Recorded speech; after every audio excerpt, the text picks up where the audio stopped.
Física 1, el concepto de trabajo. Trabajo entonces era el producto escalar de fuerza por el desplazamiento. Si por ejemplo tenemos un bloque y queremos que se desplace, y por ejemplo se ha aplicado esta fuerza F y el desplazamiento es en el sentido de la X, aquella es la expresión que permite conocer el trabajo, que es una magnitud escalar. Y en este otro caso sería cuando son colineales la dirección de la fuerza del desplazamiento. Entonces, coseno del ángulo 1, el trabajo es F diferencial X. Entonces, esto es trabajo mecánico, porque hay un movimiento, ¿no es cierto? Una fuerza que se aplica, o mientras se aplica, además está sufriendo un desplazamiento. Entonces, para que haya trabajo mecánico tiene que moverse una fuerza, un cierto desplazamiento que no sean perpendiculares, porque el coseno de 90 es 0.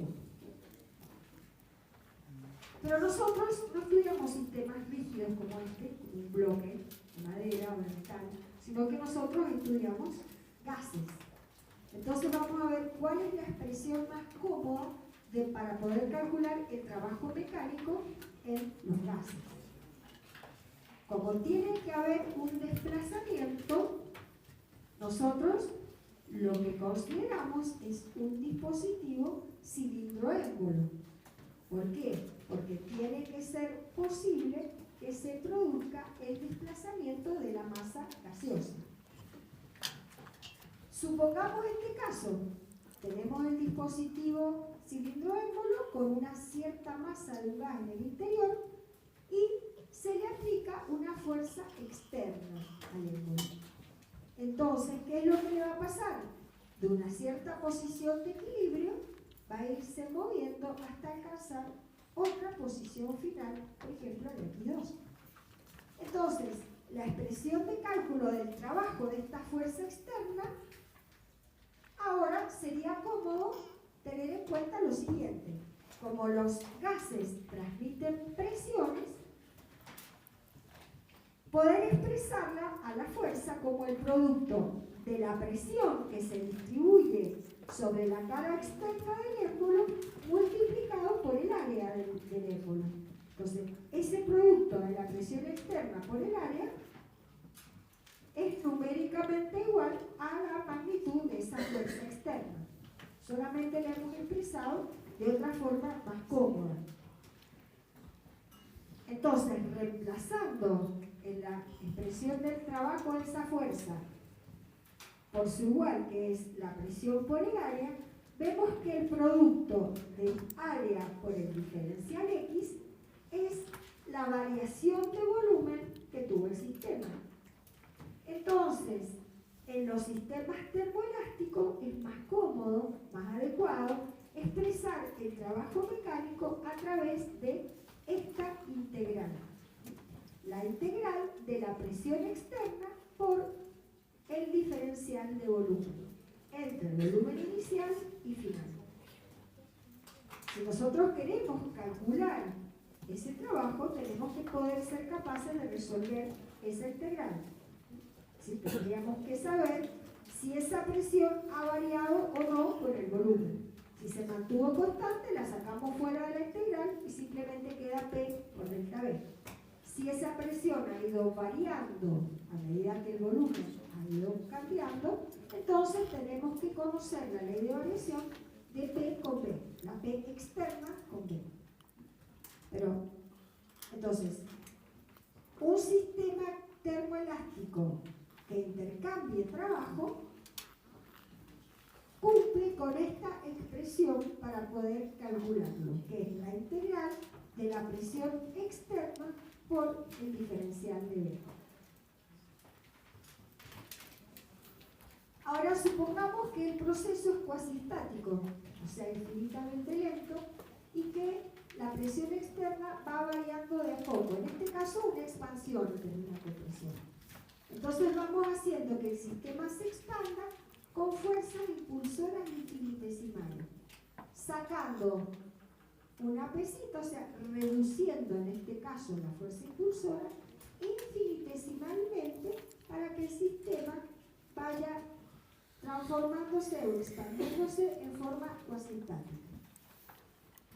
En este caso, ¿no es cierto? Cada vez que sacamos una pesa, dejamos que el sistema se vuelva a equilibrar. Si sacamos una pequeña, se va a expandir un poquito, porque disminuyó la fuerza que había del otro lado del émbolo, ¿no es cierto?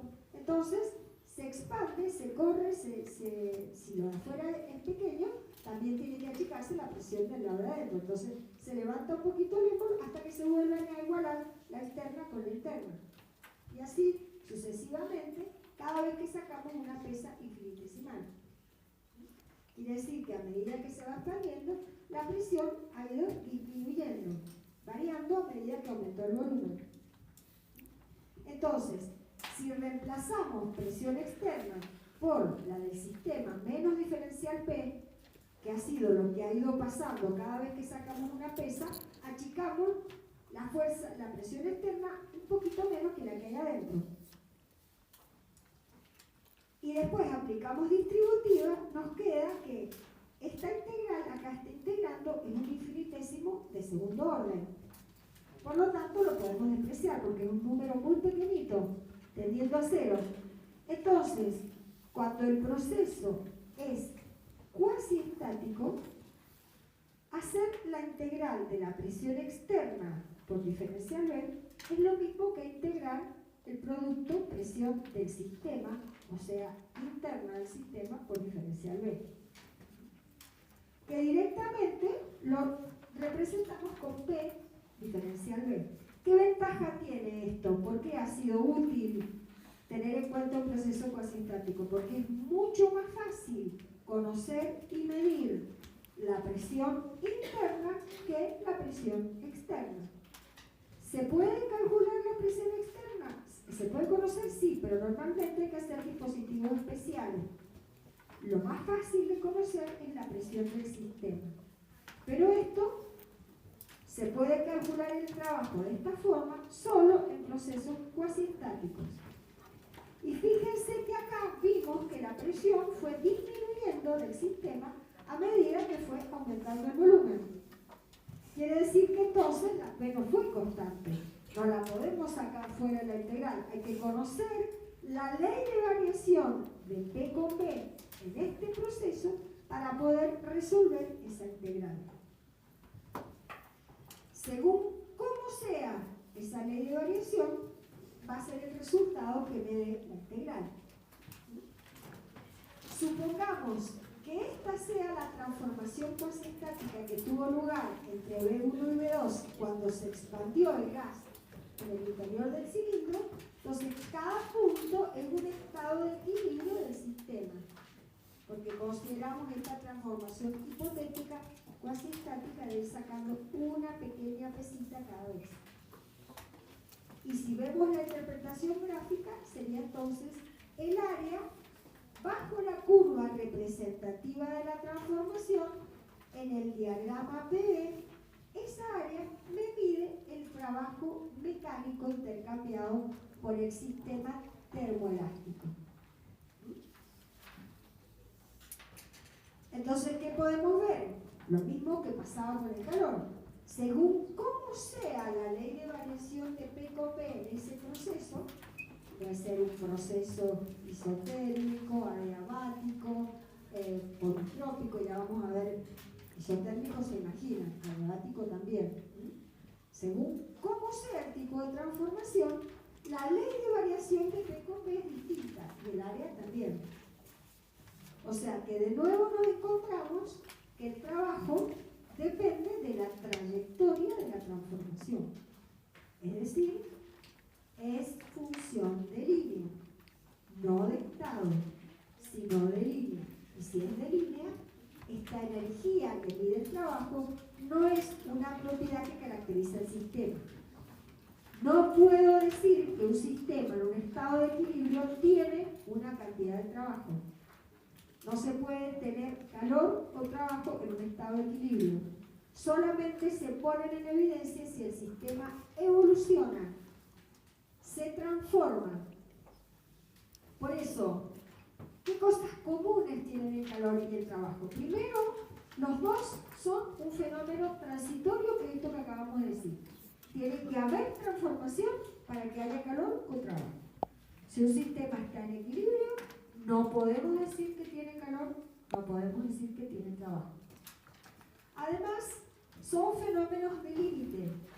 En los dos casos se reconocen cuando cruzan la frontera del sistema. En el caso del calor es fácil de ver, pero en el caso del trabajo quiere decir que tiene que haber un movimiento de la fuerza externa, del lado de afuera del sistema, para que yo hable de trabajo. Si lo que trabaja es una porción del sistema con respecto a otra, pero no sale, no hay una fuerza externa que se esté moviendo, entonces no hay trabajo. Tiene que ser que atraviese la frontera hacia el exterior, ya sea el calor o el trabajo, para poder calcularse y para poder concebirlos como energía en tránsito. Y después, ya dijimos, son fenómenos o función de línea, o sea, de la trayectoria entre el estado inicial y final. Dependen los dos de la transformación.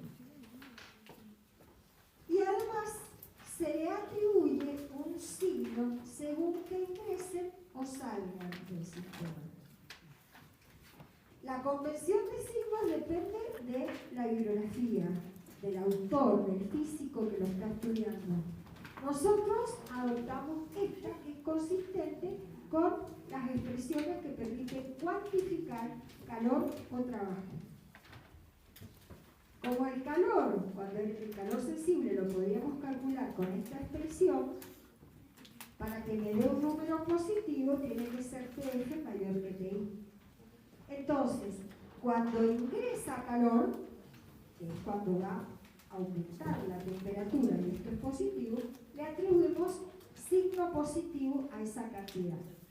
Entonces, si un sistema intercambia más 10 kilocalorías, quiere decir que las está recibiendo.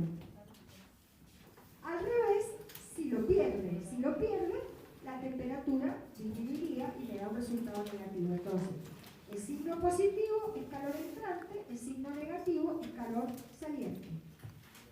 Para el caso del trabajo, para que me dé positivo, tiene que ser el volumen final mayor que el inicial.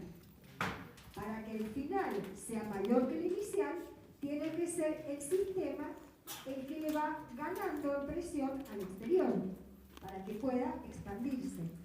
O sea que está el sistema haciendo trabajo sobre el medio. Eso es un trabajo de salida. En cambio, cuando hay compresión, que el volumen se achica y el resultado es negativo, es porque es el exterior el que gana al sistema. O sea, decimos, el sistema recibe el trabajo desde el medio. En ese caso, es negativo. Y cuando el sistema hace trabajo contra el medio, decimos que es positivo. Esto es una convención. Por ejemplo, el Senge a veces no la usa y dice trabajo entrante, trabajo saliente, calor entrante, calor saliente. Es otra forma de darse cuenta. Nosotros vamos a elegir estos signos de acuerdo a las flechas que acá hemos marcado. Otro trabajo que también vamos a hablar y que también lo vamos a tomar en cuenta nosotros en nuestros estudios es el que llamamos trabajo eléctrico. Por ejemplo, si tenemos un gas acá, lo podemos calentar a través de una resistencia eléctrica. Va a cambiar su temperatura.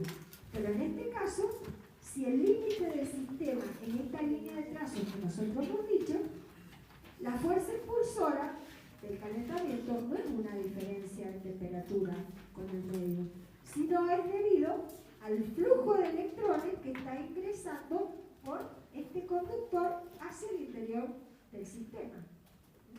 Entonces esto también son fuerzas que se están moviendo a medida que se establece una fuerza de potencial. O sea, esto también es un trabajo que se le llama trabajo eléctrico, que tiene que ver con la cantidad de cargas que se mueven debido a una determinada diferencia de potencial.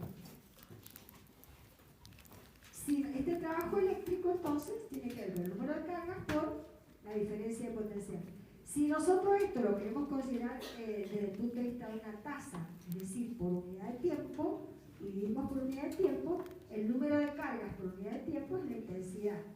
Entonces estaremos hablando de trabajo por unidad de tiempo. Eso es potencia.